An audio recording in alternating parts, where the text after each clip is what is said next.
balloon আছে হেৰি marble ইয়াত কেইটা মাৰ্বল আছে ইয়াত কেইটা 1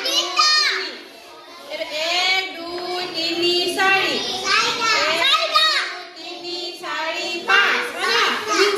কেইটা মাৰ্বল আছে হিচাপ কৰা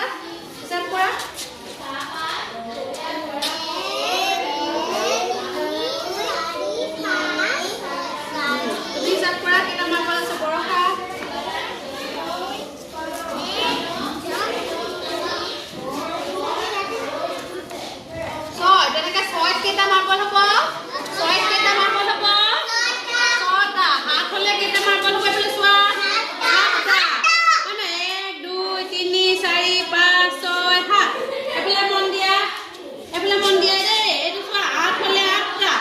1 2 3 4 5 6 7 8 নহলে 1 2 3 4 5 6 7 8 9 হয় নহয় এই চোৱা ইয়াত আমাৰ 1 2 খিনি লিখা আছে দেখিছা না